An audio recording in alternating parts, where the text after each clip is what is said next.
Introduction to the 20th Anniversary edition.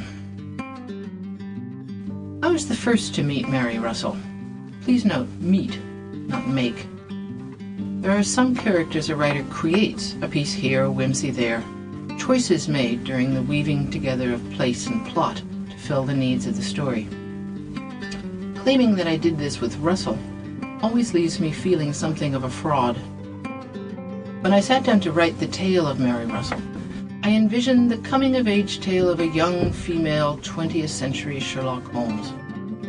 However, within a few paragraphs I ran into a problem. I knew almost nothing about the man she was patterned on and would be partnered with, apart from vague memories of stories read in childhood, colored by contemporary television adaptations.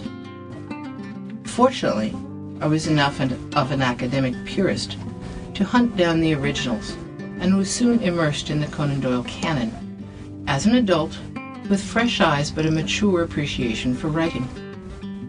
As I read, although the plots rarely astonished me and the detective's much vaunted cleverness occasionally wore a bit thin, time and again I was startled by the unexpected, humor and the subtleties of friendship, how a cold exterior can hide passion, the dynamic currents of dead history. When I finished the Doyle stories, Sherlock Holmes was new, vital, alive in my mind, not an old familiar childhood relation. I then returned to my manuscript only to discover that my immersion reading had had a powerful prenatal influence on the character whose story I was trying to tell. While I had been busy elsewhere, Mary Russell had not so much changed.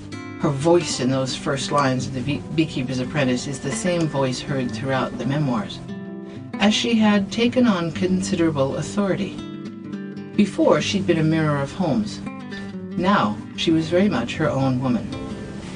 It was my first experience with how every so often a character simply walks in and takes over a story.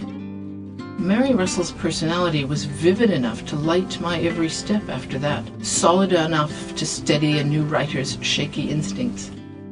This is a rare, and frankly not always welcome, experience for a writer. To work with a character who has never been half-formed and readily malleable, who doesn't sit on the page like a brief sketch and wait to be granted 3 dimensions. Still, complete though Russell was, that does not mean I knew everything about her, or indeed that I do now.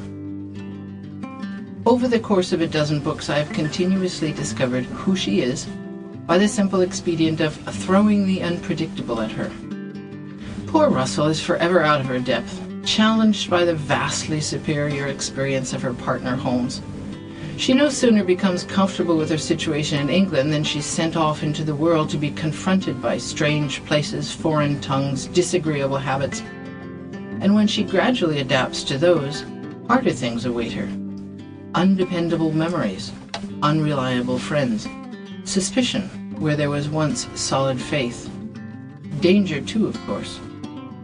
And nearly always she is cold. The Beekeeper's Apprentice foreshadows the other stories in some intriguing ways. I will not go into detail here for fear of spoiling future surprises, but as I reread the Russell memoirs, I am struck by how unified the stories are. This is not, I hasten to say, due to any grand plan on my part, since I am the most undeliberate of writers. Rather, it illustrates the unshakable unity of the character herself, and the impossibility of writing something about her that runs counter to her nature. In the process of exploring one character's nature, I have learned about others as well, as I have learned that being a writer means following one's instincts. The stories originally concerned young Mary Russell growing and being tested, with her mentor-turned-partner Holmes relegated to a supporting role. However, as time went on, I grew interested in this middle-aged detective, speculating how he might develop once he had escaped the control of Sir Arthur Conan Doyle. If The Beekeeper's Apprentice is an episodic coming-of-age novel, then some of its episodes belong to Holmes.